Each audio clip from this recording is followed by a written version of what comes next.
bahwa semua orang yang berwenang dan bertanggung jawab untuk membina anak didik di sekolah maupun di luar sekolah. Jadi bukan berarti guru itu hanya sekedar mengajar, tetapi juga membimbing, mendidik, mengarahkan, memotivasi anak didik kita, baik di sekolah maupun di luar sekolah. Jadi ketika mereka melakukan kesalahan dan kita ada berada pada mereka di luar sekolah, maka itu juga sebagai tanggung jawab kita. Menegur, menyampaikan untuk informasi yang baik dan benar seperti apa, mengarahkan untuk jauh lebih baik dari perbuatan yang semula dianggap tidak baik.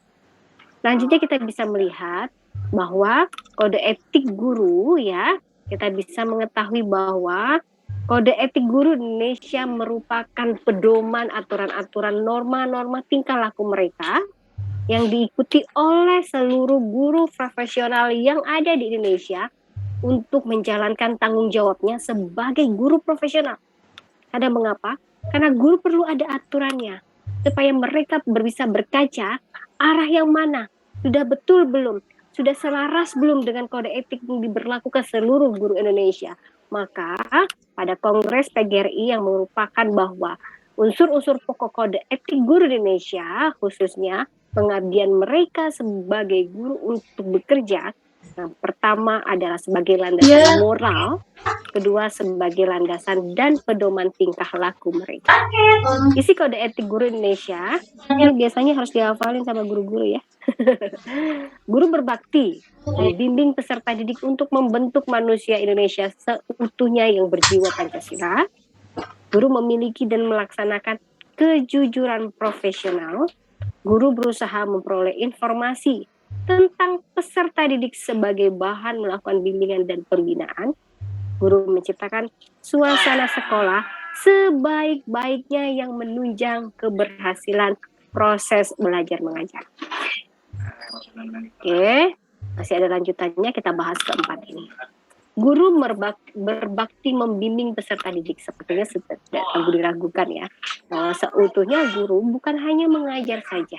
Tadi saya jelaskan, ketika siswa didiknya berbuat kesalahan, tidak beranggapan bahwa proses pembelajaran itu diikuti dengan baik dan benar. Contoh, kalau ada peserta didik yang masih mematikan kameranya, apa yang harus dilakukan guru? Menegur, mengarahkan, dan mengingatkan peserta didik bahwa kita sedang dalam proses pembelajaran. Maka daripada itu, sama layaknya seperti di ruang kelas, ya, bahwa peserta didik ketika belajar di kelas adalah mereka dalam kondisi yang sempurna, tidak dalam keadaan tidur. Nah, bagi guru mengatakan bahwa saat ini kalau peserta didiknya mematikan layar berarti sama saja seperti peserta didiknya sedang tertidur di kelas. Ya, jadi dianggap tidak mengikuti proses perkuliahan. Guru memiliki dan melaksanakan kejujuran profesional itu perlu karena dalam kompetensi kepribadian guru juga memunculkan kejujuran profesionalnya, bahwa tidak ada yang namanya tidak ada yang namanya permainan di dalam menjadi guru di Indonesia itu, baik dari jual beli jabatan, seharusnya tidak ada. Selanjutnya tidak ada juga yang namanya proses pembelian nilai siswa ya, yang berprestasi atau tidak berprestasi. Selanjutnya tidak ada jual beli yang namanya bangku sekolah. Ya, itu definisinya adalah bangku sekolah dibeli. Bahwa bagaimana kita memprinsipkan kejujuran profesional kita, baik guru yang memberikan arahan dan bagaimana penerimaan kepada peserta didik. Selanjutnya, guru berusaha memperoleh informasi tentang peserta didik sebagai bahan melakukan bimbingan dan pembinaan. Maka guru harus tahu terlebih dahulu bagaimana karakteristik peserta didik yang ada di kelas. Mayoritas sekolah berasal dari sekolah sebelumnya di mana, pendidikan orang tuanya apa, tempat tinggalnya di mana, penghasilan orang tuanya berapa, ya. Selanjutnya hobi, ya, kebiasaan peserta didik. Selanjutnya prestasi. Nah, ini harus tahu bahwa informasi ini bukan hanya sebatas guru menyampaikan informasi berkaitan dengan materi, tetapi bagaimana kita bisa melakukan bimbingan, bagaimana kita bisa menghidupkan prestasi di dalam sekolah melalui pembinaan peserta didik yang memiliki gitu ya minat dan bakat yang sesuai dengan apa yang dimilikinya dan dikembangkan dalam satu proyek ataupun dalam satu kegiatan yang bisa diunggulkan di setiap sekolah. Selanjutnya, guru menciptakan suasana sekolah sebaik-baiknya yang menunjang keberhasilan proses belajar mengajar. Mengapa? Karena kelas itu adalah tempatnya kita. Seperti kita adalah sutradaranya. Mau dibawa kemana filmnya? Seperti apa karakternya? Bagaimana pemainnya? Bagaimana prosesnya dan sebagainya sehingga sampai endingnya proses dari film itu bisa membawa satu permasalahan yang ketika orang menontonnya itu terbawa dari suatu ceritanya. Nah, kita lah sebagai guru yang memegang peranan penting dalam kelas tersebut. Mau dibawa kemana kehidupan kelas tersebut? Sunyi sepi, berisik seperti pasar, atau aktif integratif ataupun kolaboratif. Itu kembali kepada guru.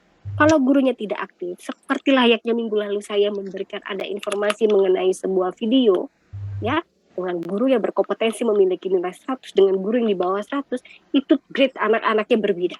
Meskipun sama-sama guru PAI, lulusan Asyafi'iyah, tapi kalau gurunya tidak pernah mengembangkan kompetensinya, gurunya tidak mau belajar untuk meningkatkan profesionalnya, ataupun guru tidak mau mengikuti berbagai event dari peningkatan keprofesionalisme guru, baik dari sebuah seminar, diklat, ya, ataupun menyaksikan video dari YouTube, ataupun mendapatkan link dan materi dari proses pembelajaran konsepnya hybrid learning dan sebagainya.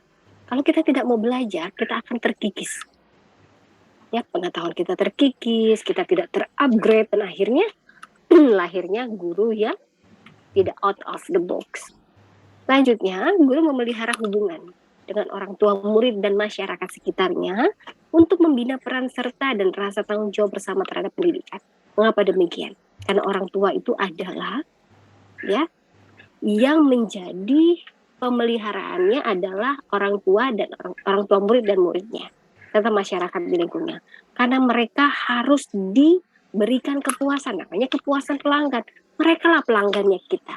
Mereka lah yang akan memasukkan dan menitipkan anak-anaknya di sekolah kita. Mereka lah yang akan memberikan dan menaburkan informasi kepada masyarakat bahwa sekolah kita layak, ya, bahwa sekolah kita terupdate informasi, gurunya cerdas-cerdas, gurunya interaktif, gurunya berprestasi. Kalau semuanya menunjang tinggi, baik dari guru sampai dengan pendidik dan tenaga pendidik, sampai dengan iklim belajar mereka terpenuhi dengan baik, maka kepuasan pelanggan itu sendiri akan berdampak pada pemenuhan dari jumlah peserta didik. Ya, nah, maka daripada itu, yang harus kita jaga adalah kepuasannya.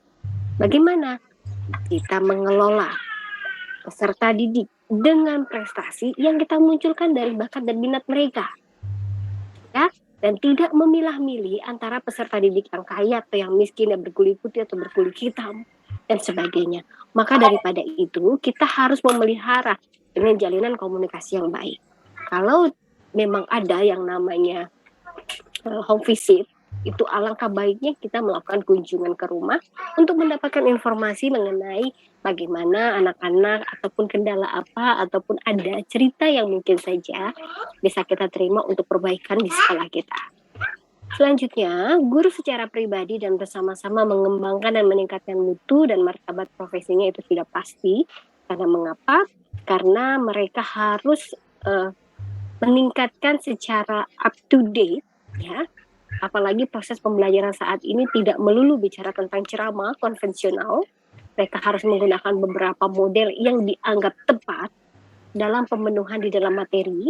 Seperti salah satu contohnya yaitu bagaimana kita berbicara tentang memandikan jenazah. Ya, nah bagaimana lagi nanti menjelaskan kepada peserta didik cara menyolatkan jenazah, bagaimana mengkafani dan sebagainya. Itu salah satu yang tidak bisa kita lakukan dengan model ceramah. Yang harus kita lakukan adalah dengan cara demonstrasi dan bagaimana peserta didik kita membuat video terkait dengan bahwa memelihara dan meningkatkan mutu organisasi PGRI sebagai sarana perjuangan dan pengabdian. Guru melaksanakan segala kebijakan pemerintah dalam bidang pendidikan. Jadi, apapun kebijakan pemerintah, peraturan yang berlaku harus tunduk kepada aturan yang berlaku, karena di sanalah yang akan melahirkan sebuah program ataupun melahirkan sebuah penyelesaian permasalahan jika nanti ke depannya guru merasa tidak dilindungi dari sebuah kebijakan yang dilakukan oleh pemerintah. Mahasiswa yang saya banggakan, Kode Etik Indonesia harus juga disusun berdasarkan dasar falsafah negara kita, yaitu Pancasila, ya. Dan selanjutnya tujuan pendidikan kita juga yang sejatinya dalam Undang-Undang 1945. Dan bagaimana kita tahu bahwa tujuan kode etik profesi keguruan itu sendiri menjamin para guru atau petugas lainnya untuk dapat melaksanakan tugas kependidikan mereka sesuai dengan tuntutan etis dari segala aspek kegiatan penyelenggara pendidikan. Sedangkan tujuan khususnya adalah menjunjung tinggi martabat profesi. Bagaimana itu menjunjung tinggi martabat profesi? Nah, dalam hal ini kode etik yang menjadi satu pandangan begitu ya, satu pandangan kita terhadap kesan dan pesan dari pihak luar agar kita tidak dipandang rendah dan remeh profesinya. Guru aja. Ya, guru juga harus dihormati, harus dipandang sebagai yang berjasa, salah satu berjasa untuk kemajuan Indonesia. Salah satunya seperti negara Jepang ya. Ketika peristiwa yang sudah kita ketahui, yang pertama kali ditanya adalah berapa banyak guru dan dokter yang masih hidup. Masya Allah. Ya, jadi kalau kita perhatikan bahwa profesi kita itu amat sangat harus dijunjung tinggi, karena siapa lagi yang akan menjunjung kalau bukan masyarakat Indonesia-nya. Karena kita harus mengetahui tidak ada lagi yang namanya memandang rendah profesi guru, karena profesi guru adalah profesi yang sangat-sangat mulia untuk kehidupan masa depan anak-anak bangsa kita yang lahir dari guru yang betul-betul lahir dari keinginannya untuk memajukan Indonesia. Selanjutnya, menjaga dan memelihara kesejahteraan para anggotanya. Saya garis bawahi lagi bahwa menjadi seorang guru itu adalah panggilan jiwa. Bukan karena tidak ada pekerjaan lain. Bukan karena pilihan terakhir saya mau tidak mau saya jadi guru, Bu Maria. Atau karena ayah dan ibu saya sebagai seorang guru, bukan. Itu lahirnya bagaimana Anda memahami betul bahwa sebagai seorang guru itu adalah pekerjaan yang mulia, gitu ya. Pekerjaan yang tidak akan pernah bisa dikatakan sebagai pekerjaan yang dikatakan sebagai pekerjaan yang tidak baik atau pekerjaan sambilan, tidak. Pekerjaan yang betul-betul bisa membawa kesejahteraan kita dan bisa membawa nama baik kita serta menjunjung tinggi negara kita, khususnya yaitu mengembangkan profesionalisme guru itu sendiri dan bagaimana kita bergerak pada perubahan yang selalu berubah-ubah. Nah, kalau kita bisa menjaga, memelihara kesejahteraan para anggotanya, yang dimaksud dengan sejahtera itu adalah kesejahteraan lahir ataupun material, ataupun juga disebut kesejahteraan batin, spiritual, ataupun juga mental. Ya, misalnya dengan menetapkan tarif-tarif minimum bagi honorium anggota profesi dalam melaksanakan tugas seperti mengoreksi UTS, ya, mengawasi anak-anak UAS, gitu.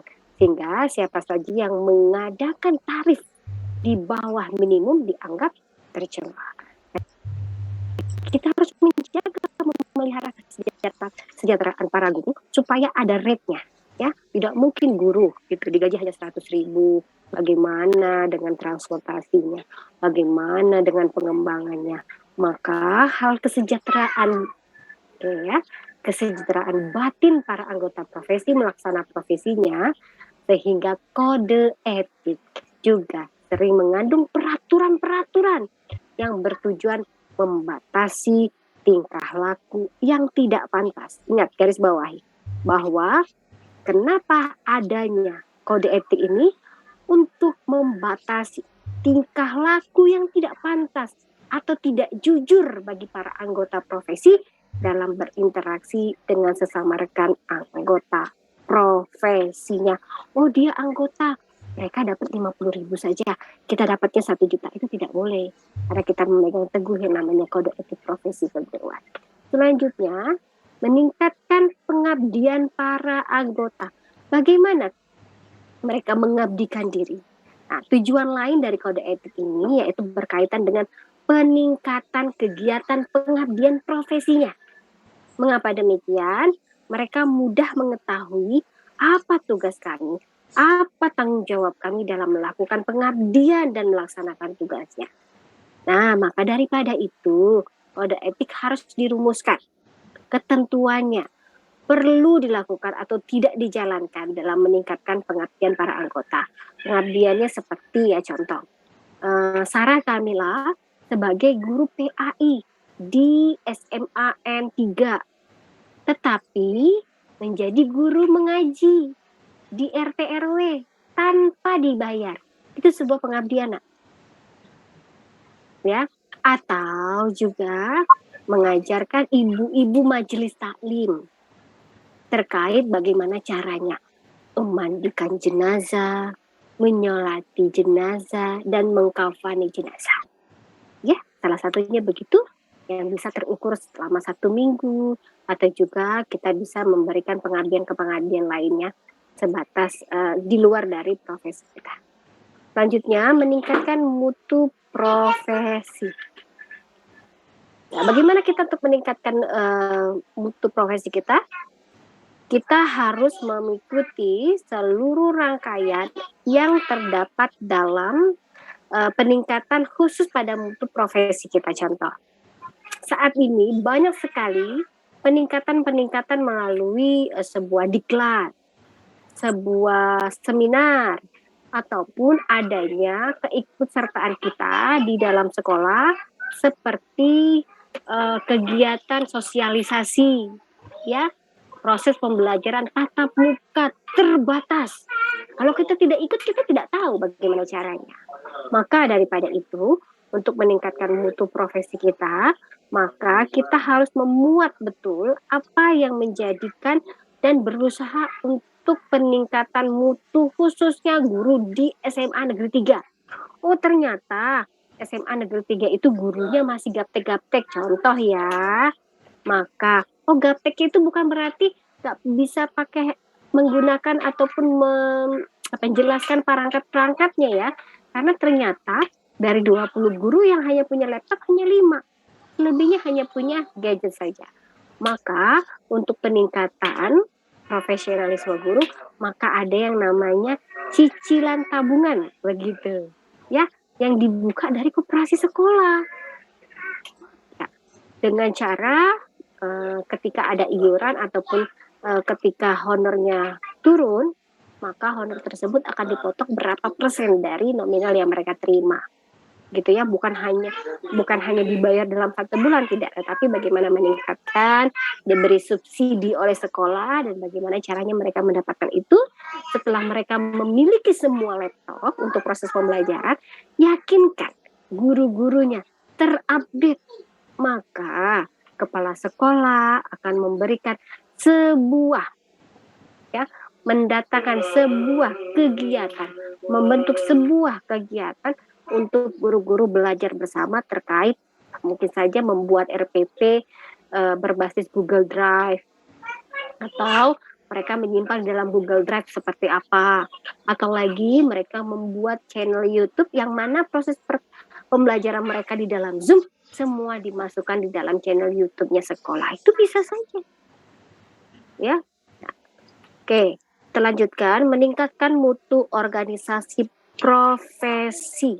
Nah, bagaimana kita supaya guru-guru kita meningkatkan yang namanya mutu organisasi profesi? Salah satunya adalah berpartisipasi. Kalau kita tidak berpartisipasi, berarti kita tidak ingin meningkatkan mutu organisasi yang ada di organisasi profesi kita. Maka diwajibkanlah kita sebagai anggota untuk secara aktif berpartisipasi dalam membina organisasi profesi kita melalui kegiatan-kegiatan yang dirancang dalam organisasi profesi kita, menjaga dan memelihara kesejahteraan para anggota kita dan meningkatkan pengabdian masyarakat serta meningkatkan mutu organisasi itu sendiri, ya. Nah, bagaimana kita juga mengedepankan kalimat yang terkenal dari Ki Hajar Dewantara? Siapa ini yang bisa memberikan contohnya? Siapa yang masih hafal kalimat Ki Hajar Dewantara tentang pendidikan? Silakan dulu Ira Septiani.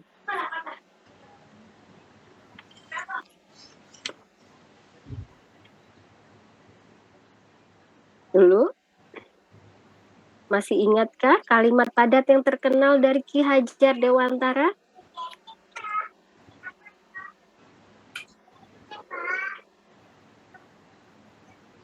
Dulu, masih di mute ya. Silakan dulu. Yang Ingar Sasung Tulada ya, Bu? Ya, pertamanya apa? Tuturi Handayani. Tuturi terakhir. Yuk, apa? Ingmadia Mangunkarso. Kedua. Tuturi. Saya bukan orang Jawa, Bu. Bukan gitu ya jawabannya.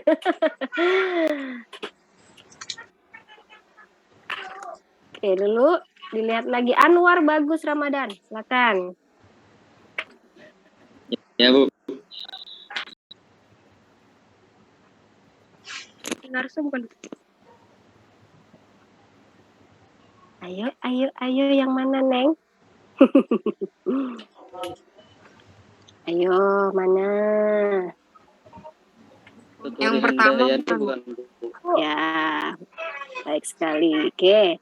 Dari pesan 3 kalimat padat itu, ya, bahwa ada unsur memberi contoh, memberi pengaruh, dan mengendalikan peserta didik.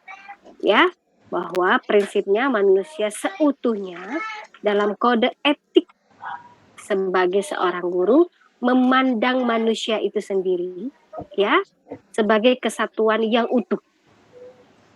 Maka kita perlu bagaimana dikemukakan Ki Hajar Dewantara dalam sistem amongnya, Ingar Sosung Tulodo, Ingmadio Mangunkarso, Tutwuri Handayani.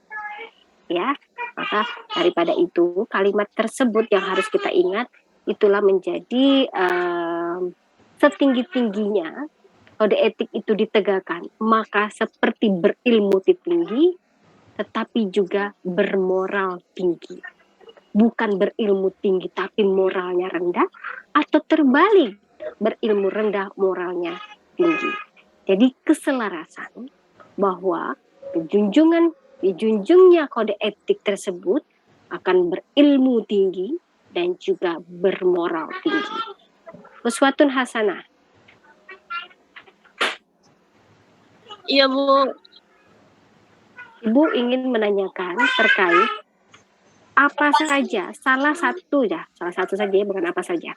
Sebutkan salah satu contoh pelanggaran kode etik guru di sekolah. Silakan. Mana ini Huswatun Hasanah? Tiba-tiba tak ada orang. Silakan Huswatun Hasanah.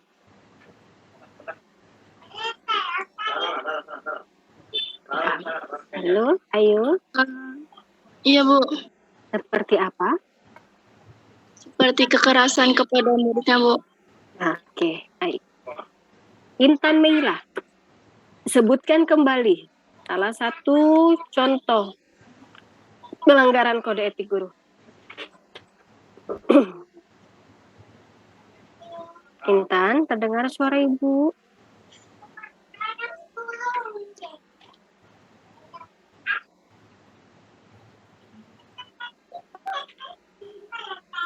Tadi sudah ya, kekerasan ya. Bu. 2. Iya, Bu. Seorang guru berjualan di kelas, Bu. Berjualan boleh Kayak nggak? korupsi waktu gitu, Bu. Oke, korupsi waktu. Baik. Ibu akan beri tugas 15 menit ya. Cari 5 contoh pelanggaran kode etik guru di sekolah. Silakan ditulis masing-masing atau dicari saja, ditulis di Word. Ya, nanti Ibu akan minta kepada 5 mahasiswa.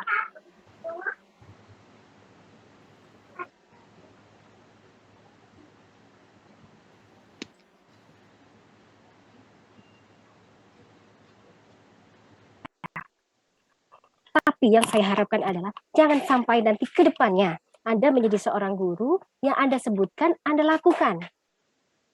Sudah belajar kesehatan mental ya, sudah belajar psikologi pendidikan ya, sudah belajar terkait bagaimana profesi kependidikan itu sendiri.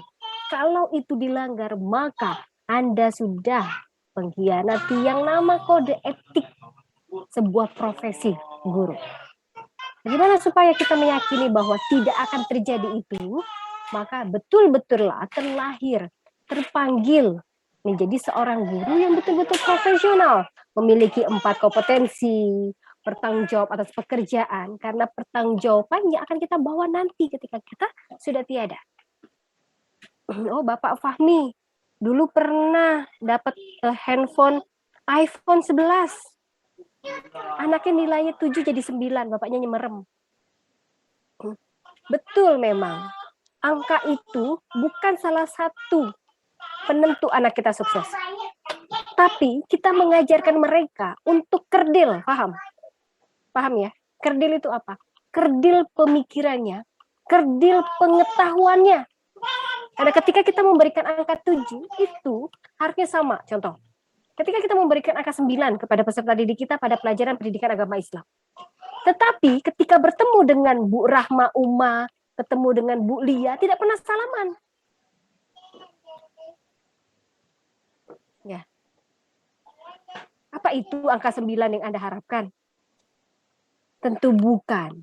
Karena di dalam RPP kita ada yang namanya sikap. Sikap apa yang muncul kepada anak-anak kita? Bertanggung jawab, menghormati. Ya. Muncul tidak di dalamnya? Kalau dianggap nilai 9, tetapi secara cermin kepribadian mereka belum sepadan, maka turunkan grade-nya. Begitu. Ya. Bukan bermain perasaan. Perasaan saya anaknya baik, Bu, nilainya 6. Saya kasih 8 ya, Bu. Itu juga harus disepakati antara guru 1, 2, 3, dan 4. Ya betul, mungkin saja ada anak peserta didik yang tidak bisa masuk dalam proses pembelajaran daring. Gitu. Nah, proses pembelajaran daring itu faktornya mengapa? Oh, ternyata dia bersama dengan adik-adiknya juga membutuhkan gadget. Mereka bergantian. Nah, berarti ada kasusnya. Kasusnya apa? Setelah kita memahami terkait kasusnya tersebut, maka ya bisa kita evaluasi kembali bahwa ada mungkin salah 1 atau 3 anak yang memiliki ketidakmampuan itu bisa belajar di sekolah dengan lab sekolah. Ya, tetapi harus dengan menerapkan protokol kesehatan. Begitu. Jadi bagaimana kita mengedepankan arti sebuah kode etik, yaitu pedoman dan bagaimana kita melangkah untuk menuju kepada arah perbaikan. Kita sudah tahu semua ini. Ya. Tidak boleh bermain nilai, tidak boleh membedakan antara yang kaya dan yang miskin, tidak membuat RPP. Oh, terjadi. Sampai dengan detik ini, ternyata ketika akreditasi sekolah, gurunya hanya copy paste saja RPP-nya yang ada di laptop. Ganti tahun, ganti tanggal, tanda tangan. Ketika dicek, RPP-nya 3 tahun ke belakang sama semua. Boleh tidak kita save di dalam laptop kita? Boleh RPP itu. Maka perlu dikembangkan. Dikembangkan, bukan di copy paste ya. Dikembangkan. Karena mengapa? Karena karakteristik peserta didik kita berbeda setiap tahunnya. Saya katakan pernah, kalau tahun ini karakteristik peserta didik kita mayoritas lulusan pesantren semua. Atau mayoritas lulusan anak-anak dari sekolah Islam semua. Ternyata tahun depan ketika kita data semuanya mayoritas sekolah umum. Nah, itu juga harus jadi tolak ukur kita dalam membentuk ataupun melihat dari rubrik penilaian yang kita buat. Jangan gunakan karakteristik yang lama. Karena mengapa? Karena pasti grade-nya tinggi, pasti penilaiannya tinggi. Karena penilaiannya mayoritas mayoritas anak-anak didik kita tahun lalu adalah lulusan pesantren yang semuanya hampir rata-rata mahir baca Al-Quran. Mau diterapkan di tahun yang ini yang mayoritas adalah anak-anak dari sekolah umum, nggak match. Gitu ya, paham ya? Jadi harus kita lakukan adalah menganalisis siapa peserta didik kita. Bukan mereka menganalisis kita, maka kita harus memperkaya bahwa setiap tahunnya kita harus membenah diri dalam membuat RPP, model pembelajaran, kesiapan pembelajaran KKM, RPP-nya seperti apa, modelnya seperti apa, persiapan kita yang matang seperti apa, proses pembelajaran daring seperti apa. Kalau ada double yang namanya buaran pembelajaran berarti hibrid yang akan kita lakukan berarti harus siap betul sekolah mempersiapkan aksesnya, mempersiapkan bahannya, mempersiapkan semua yang terkait hybrid learning. Jadi bukan hanya bicara offline dan online. Lalu bagaimana kelemahannya? Harus kita tangkapi. Itu akan menjadi sebuah penelitian tindakan kelas oleh guru. Oh ternyata pembelajaran tatap muka lebih mendudukan karakter peserta didik. Oh ternyata proses pembelajaran secara Zoom tidak dapat disebut layak untuk pembelajaran hafalan Al-Quran karena ternyata anak-anaknya semua membuka juz amma. Kita tidak bisa mengukur mereka hafal atau tidak. Ya, mereka buka betul layar ya di handphonenya masing-masing. Tapi ternyata ketika di handphone atau di laptopnya, mereka sudah siapkan ayat Al-Qur'annya. Sehingga mereka tinggal baca.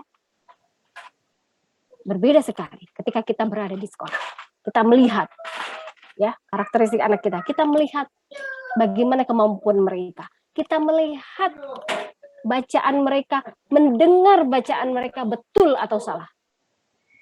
Karena mengapa? Tidak berpengaruh dengan sinyal kalau bicara offline. Kalau offline nggak mungkin, sebentar sinyal ibu. Nggak mungkin. Bu gurunya itu yang tidak memperhatikan kalau begitu. Ya, jadi kita kembalikan lagi. Insya Allah nanti ke depannya. Pada semester di awal tahun ajaran baru. Mereka akan mengenyam yang namanya pendidikan tatap muka. Tidak ada kata lagi terbatas. Mudah-mudahan COVID sudah berakhir. Begitu ya. Nah, saya juga merindukan itu. Suasana di PAI. Biasanya teriakan-teriakan mahasiswa itu Masya Allah ya. Lagi kita mahasiswanya banyak. Tidak ada ruangan yang kosong kalau di FAI. Yang kosong hanya ruang dosen. Karena dosennya ngajar semua. Yang kosong hanya ruang dosen. Ya. Nah, karena dosennya mengajar. Tetapi sampai dengan ruang micro teaching, itu belum keluar kakak kelasnya, adik kelasnya sudah menunggu di depan. Suasana itu merindukan sekali. Ya. Dan bagaimana perilaku Anda dengan kakak kelas, bagaimana perilaku Anda kepada adik kelas itu terbaca dalam kasat mata kami. Jadi sungguh indah sekali yang namanya offline itu. Mudah-mudahan ya ke depannya, atau nanti mahasiswa pengennya online terus. Ya tergantung lagi lah. Gimana keputusannya ya ke depannya. Ya alhamdulillah dengan micro teaching ini sedikit terobati. Karena yang namanya proses pembelajaran itu harus dilihat secara kesempurnaan. Saya tidak melihat secara etika ya. Karena kenapa? Tidak ada mahasiswa yang datang perkuliahan itu dengan menggunakan kaos oblong. Enggak ada. Tapi ketika kita kuliah di rumah, atau jangan-jangan ada yang belum mandi saja bisa kuliah. Ya, tapi kalau ketika kita kuliah offline, itu pasti lebih pagi, mempersiapkan dengan matang, menggunakan parfum, menggunakan baju yang sesuai, jadi tidak menggunakan celana jeans, tidak menggunakan baju yang ketat, begitu kan ya. Nah, laki-laki juga gitu, tidak menggunakan sendal jepit, kita mau kemana? Ke kampus, bukan ke pasar. Itu juga pasti akan jadi teguran, karena Anda akan jadi guru. Tidak akan benar mungkin guru itu secara personalnya, mereka itu layak seperti, apa ya, anak geng motor gitu ya, geng motor ya. Ugal-ugalan yang nggak rapi. Guru itu rapi, rambutnya disisir, pakai parfum, ya perempuan juga pakai lipstik gitu ya. Tapi jangan terlalu menor yang nomor berapa itu merah sekali gitu ya. Nah, pakai juga yang sesuai. Minyak wanginya juga jangan terlalu menyengat. gitu ya, itu juga akan mempengaruhi gitu ya kondisi di dalam ruangan. Ya Allah, ini siapa yang pakai minyak nyong-nyong, katanya gitu nanti ya. Jangan sampai dengan parfum kita yang terlalu berlebihan akan membuat keadaan kondisi di dalam kelas itu menjadi lebih tidak sempurna. Baik, ada pertanyaan sampai di sini? Silakan.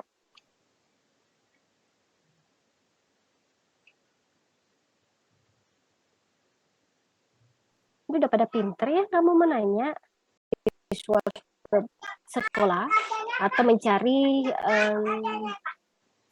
informasi terhadap lulusan. Saya belum duduk ya, lagi bicara dulu dengan Pak Kaprodi terkait data ini, karena observasi ini juga harusnya bermanfaat untuk prodi, karena kami ingin mengetahui apakah lulusan FAI di luar sana yang 1 tahun lalu, 2 tahun lalu, 3 tahun lalu lulus, itu betul-betul sebagai guru agama. Nanti akan ditugaskan kepada Anda ya, insya Allah, mudah-mudahan Pak Kaprodi sepakat. Nah, kemarin saya mengatakan, saya menyerahkan RPS kepada Pak Kaprodi agak keberatan untuk turun ke sekolah, diminta untuk menggali informasi kepada alumni, begitu. Jadi kami ingin mendeteksi apakah mahasiswa semester 6 gitu ya dapat mencari informasi terhadap lulusan tahun 2020, 2021, 2020 dan 2019. Karena tahun 2022 tidak bisa karena baru wisuda kemarin. Ya, Maret. Nanti akan saya urun rembukan lagi. Nanti akan kita share apakah betul lulusan FAI betul jadi guru pendidikan agama di sekolah, atau bukan jadi guru agama, atau jangan-jangan jadi guru TK, atau jangan-jangan jadi guru olahraga gitu. Nah, ini akan menjadi temuan nanti.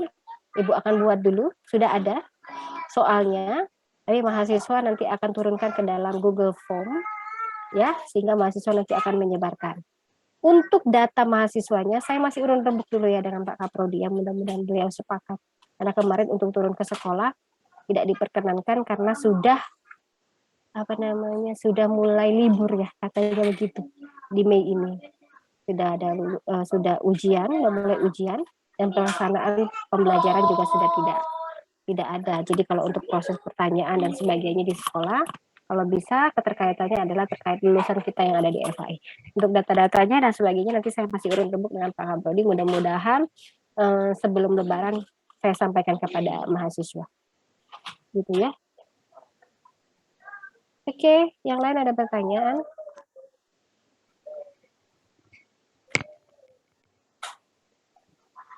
Ada yang mau nanya? Ya Bu, saya belum bertanya.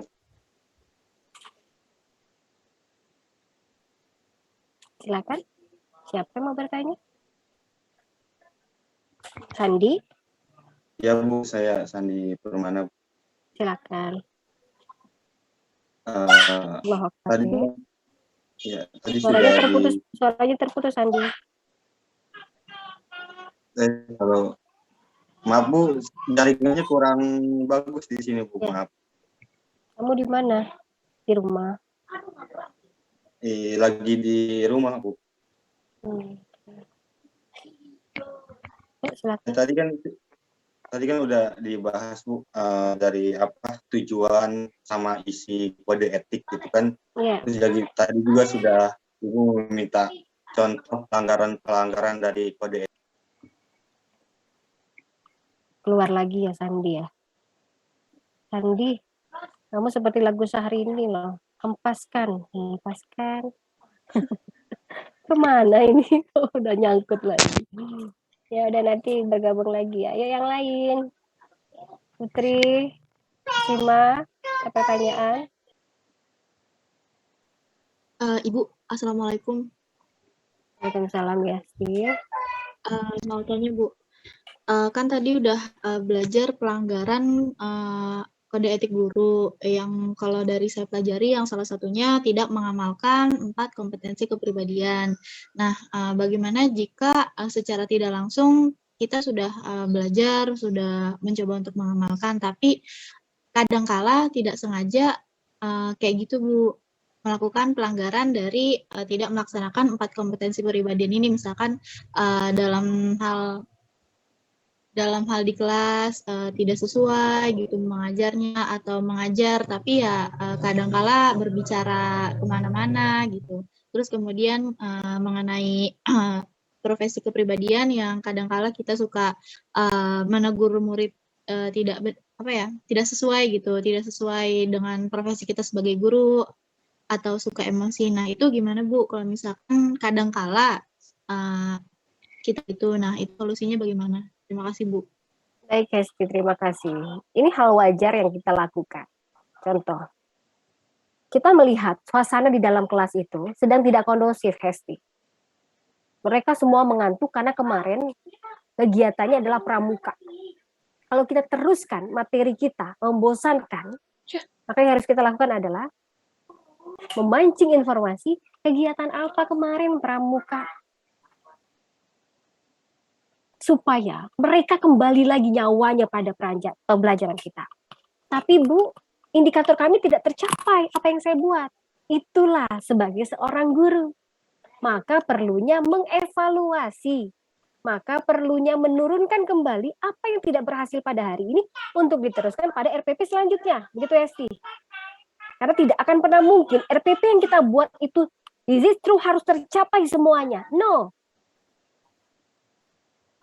Contoh, saya menerapkannya tiba-tiba Bu dengan menggunakan model ini. Tapi tiba-tiba peserta didiknya seperti seperti mengabaikan informasi saya. Dalam detik itu juga saya mulai merubahnya dengan ice breaking, saya buat debat, boleh tidak? Boleh. Rubah RPP Anda pada hari itu. Begitu. Jadi gini, RPP itu adalah rencana, namanya rencana. Bisa terjadi, bisa tidak. Gitu ya, ingat itu. Rencana bisa terjadi, bisa tidak. Kalau terjadi seperti apa, kalau tidak terjadi harus seperti apa. Paham? Selanjutnya, kita bicaranya kemana-mana, saya sampaikan. Tadi, ternyata peserta didiknya itu semua ngantuk, Bu. Karena kemarin mereka habis pramuka. Pembelajaran kita itu buat mereka menjadi ngantuk. Tanya, tarik. Kemarin bagaimana? Happy tidak? Oh, happy, Bu. Oh, kita lihat mereka sudah antusias diajak bicara. Oh, berarti sesi ini adalah 15 ke depan menceritakan pendapat mereka tentang pramuka seperti apa. Nggak apa-apa, Nak. Setelah itu masuk lagi, jangan kelamaan. 3 orang, 2 orang, 2 orang, dan sebagainya lah menyampaikan informasi. Selanjutnya balik lagi. Oke, selamat ya, sukses semuanya ya kegiatan kemarin. Nah, kita balik lagi. Bu, bosen. Seandainya mereka mengatakan itu. Oke, hari ini Anda mau melakukan apa? Bu, kita main game aja. Oke, kita main game. Jadi berikan kesempatan ketika itu tidak terjadi. Jadi kita ini sebagai seorang guru, betul sutradaranya. Tapi boleh dong ada masukan. Memang kaku sekali ya jadi guru ya? Kan tidak. Jadi guru itu sebenarnya enak sekali. Ketika kita tahu, oh di kelas ini seperti ini. Nggak kondusif nih kalau saya menjelaskan. Lalu apa yang harus saya cari? Informasi, oh mereka sukanya berdebat. Oh mereka sukanya mencurahkan pendapat. Oh mereka ternyata dalam satu kelas itu senang sekali bernamanya bersolawat. Yuk solawat dulu, gitu. Jadi yang tahu itu sebenarnya Anda sebagai gurunya. Dan itu tidak akan bisa terjadi di kelas Intan, kelas Vivi, kelas Lulu, gitu. Karena mereka berbeda. Kita kembali lagi pada karakternya. Nah, maka pekalah.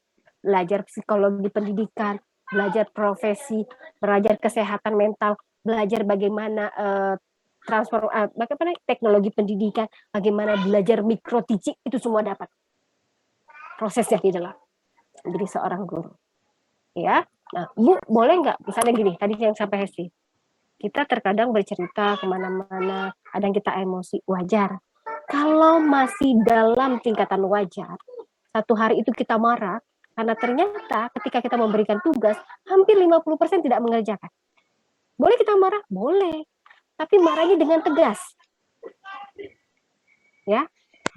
Apa reward dan punishment-nya ketika Anda melakukan itu? Ya, contoh, ternyata ketika kita minta mereka menghafalkan surah Yasin dari ayat 1 sampai 10, ternyata 50 anak tersebut yang hafal ayat 1 sampai 10 surah Yasin hanya 10 mahasiswa, 10 siswa. Selebihnya tidak hafal. Emosi kita memuncak karena target kita harusnya sampai 10 hari itu. Tetapi kita tidak boleh kehilangan akal sebagai guru. Yang kita harus lakukan adalah 10 peserta didik itu memegang 3 peserta didik dan yakinkan 3 peserta didik itu harus hafal. Sudah? 3 kali 10, 30. Sana itu ada 35. 5 orangnya adalah peserta didik yang dianggap sulit sekali untuk menghafal. Ada di tangan kita, ST. Menyambungkan tangan kita. Karena dari 35 contoh ya, yang hafal 30. Oke, berarti dalam satu peserta didik itu 10-nya hafal, pegang 3. Ya berarti 33, 2-nya atau 4-nya yang tidak hafal bisa kembali kepada Hesti. Jadi intinya ya, kekayaan dalam proses pemengajaran itu bisa kita buktikan ketika kita sudah berhadapan langsung dengan peserta didik. Ada lagi contoh. Kita mungkin saja miskin informasi terkait sebuah cerita. Miftahul Jannah sebagai guru, ada peserta didik yang angkat tangan. Bu Miftah, saya sudah belajar terkait materi yang akan Ibu ajarkan. Oh, pintar. Silakan, apa yang Anda ketahui tentang materi yang Ibu akan ajarkan? Silakan ke depan. Setelah dia mengungkapkan sesuatu, terima kasih. Seandainya Vivi, terima kasih. Anda anak yang cerdas, mudah-mudahan akan menyebarkan kecerdasan kepada teman-teman. Itu sanjungan dulu. Duduk kembali, baru kita jelaskan pada peserta didik. Gitu. Jadi jangan dulu Vivi ya, Ibu jelaskan, nggak boleh gitu. Itu kaku sekali gurunya. Dalam RPP Ibu dulu yang menjelaskan, ya nggak gitu juga. Ya, ini kaku sekali Virial ibunya. Oh begitu, sudah baca, Masya Allah, ayo maju ke depan. Gitu. Namanya juga manusia, ya dimanusiakan. Menurut RPP Ibu enggak begitu, kita enggak kaku-kaku begitu juga enggak. Ya, jadi guru itu enak sekali sebenarnya. Tapi jangan bermain di dalamnya, jangan coba-coba. Karena ketika kita mengingkari, apalagi bermain, ya saya katakan tadi, ketika kita meninggalkan nilai peserta didik, mereka akan sengsara ketika ujian akhirnya. Karena tidak ada yang membantu nilai akhir. Biarkan mereka menerima apa yang menjadi pertanggungjawaban mereka. Dan itu harus diajarkan sejak dini kepada anak-anak kita. Jangan biarkan mereka kerdil pengetahuannya, pemahamannya, karena selalu dibantu dan disupport nilai dari gurunya. Katakan tidak kalau mereka tidak hafal, katakan iya kalau mereka hafal. Dan jangan jadi abu-abu. Guru itu nggak boleh abu-abu. Kalau katakan iya, tidak. Jangan iya menjadi tidak menjadi iya, atau netral. Gitu ya. Gitu ya Hesti ya. Mudah-mudahan sudah bisa menangkap informasi bahwa menjadi seorang guru itu sebenarnya sangatlah menjiwai. Kalau kita betul-betul memahami karakteristik peserta didik, betul-betul sudah membuat RPP dengan baik dan benar, dan juga menjalankannya berdasarkan RPP. Tapi yang namanya rencana tadi, seperti Hesti rencananya selesai 8 semester, berharapnya rencana itu berjalannya lurus. Tapi tadi saya katakan, setiap orang berproses pasti akan menemukan yang namanya gelombang, menemukan namanya batu terjal, ataupun kemacetan, menemukan lagi yang namanya terkait kendala-kendala yang mungkin saja tidak pernah kita planningkan. Nggak mungkin rencana. Oh, rencana hari ini saya mau ke Asafia. Jam 10 itu pasti macet. Itu baru praduga. Tetapi ketika kita jalankan, ternyata lancar. Alhamdulillah. Ya, Esti janji lagi dengan Fahmi. Fahmi, tunggu ya, 10 menit lagi saya sampai ke kampus. Ternyata Esti dipanggil Pak RT. 10 menit sudah selesai dengan Pak RT. Ya Allah, saya ternyata punya janji dengan Fahmi. Saya harus berkabar dengan Fahmi. Ternyata kendalanya adalah dengan kartu keluarga mungkin, atau dengan KTP yang hilang. Saat itu juga Hesti dipanggil. Jadi kita tidak tahu. Namanya rencana kan, itu bisa menjadi suatu tolak ukur yang bisa terjadi atau tidak, ataupun ketika terjadi harus direvisi, ataupun terjadi ataupun tidak terjadi, mengapa ketidakterjadiannya, maka solusinya seperti apa. Gitu. Oke, sampai di sini ada pertanyaan lagi? Alhamdulillah, terima kasih banyak Bu. Sama-sama. Kali. Pertanyaan Pertanyaan lagi di kolom komentar. Yang lain? Kalau di rumah itu, kalau saya ngajar terdengar suara anak saya ya. Ya nggak apa-apa, itu pengobat namanya. Pengobat saya di rumah. Ya, silakan. Siapa yang mau bertanya lagi? Ya, Bu, tadi pertanyaan saya sudah saya masukin di room chat, Bu, karena tadi jaringan saya kurang baik. Maaf Ibu. Oke, tadi saya lupa. Tentang apa yang melatar belakangi pelanggaran kode etik guru yang sering terjadi di Indonesia. Ya, baik. Terima kasih Sandi. Sandi, kita punya kekuatan hukum, kebijakan. Kita punya peraturan-peraturan. Kita punya undang-undang. Ya. Maka daripada itu, undang-undang yang kita ketahui ya, untuk berbicara tentang guru dan dosen yang harus ditegakkan nih, Ibu baru sangat kelihatan bukunya ya, tentang sistem pendidikan nasional, tentang bagaimana kita memberikan mutu dan pelayanan, bagaimana guru diangkat, bagaimana guru mendapatkan evaluasi melalui sebuah supervisi gitu.